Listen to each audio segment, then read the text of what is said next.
যুক্তরাজ্যে উচ্চশিক্ষা নিতে গিয়ে প্রায় 50,000 বাংলাদেশি শিক্ষার্থী এখন গভীর সংকটে।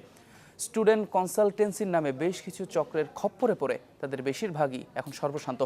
এছাড়া ব্রিটেনের নামি দামি শিক্ষা প্রতিষ্ঠানের কথা বলে লাখ লাখ টাকা নেওয়া হলেও ভর্তি করানো হয়েছে নাম সর্বস্ব প্রতিষ্ঠানে, যার অধিকাংশ বন্ধ হয়ে যাচ্ছে বিভিন্ন সময়ে।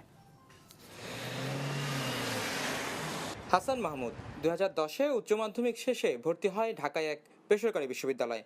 প্রায় বছর দেড়েক বিশ্ববিদ্যালয়ে পড়ে এখন সে লন্ডনে। ভাবনা ছিল অক্সফোর্ড, ক্যামব্রিজ সহ বিশ্বের খ্যাতনামা শিক্ষা প্রতিষ্ঠানের দেশ থেকে নিবে উচ্চতর ডিগ্রি।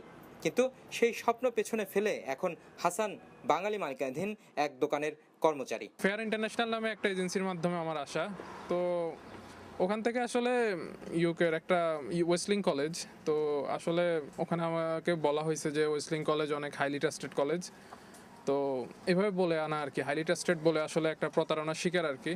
উচ্চতর শিক্ষা তো দূরে থাক, এখন হাসানের দিনকার চিন্তা লন্ডনের মতো খরচে শহরে জীবিকা নির্বাহ করা। কিন্তু তারপরে এখন কি আর করার, অনেক কষ্ট করেও অল্প স্যালারিতে কাজ করতে হইতেছে। হাসানের মতো এমন আরও অর্ধলক্ষ শিক্ষার্থী আছেন যুক্তরাজ্যে, যাদের প্রায় সবারই গল্প একই রকম। বাংলাদেশে আর যুক্তরাজ্যে গড়ে ওঠা কিছু স্টুডেন্ট কনসালটেন্সি প্রতিষ্ঠানের মাধ্যমে প্রতিনিয়তই প্রতারিত হতে হচ্ছে শিক্ষার্থীদের।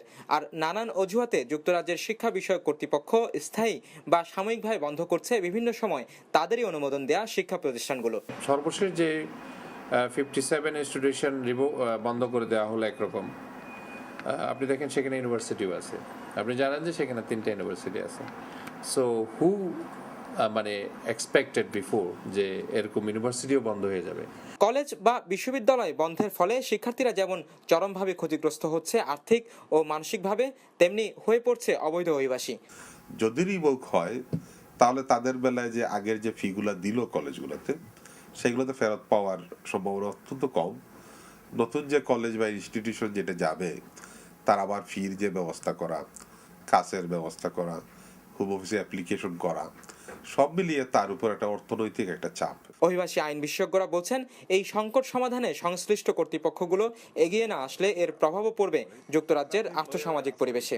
অথবা সরাসরি UK. Ashiq Mahmud, channel 24, London.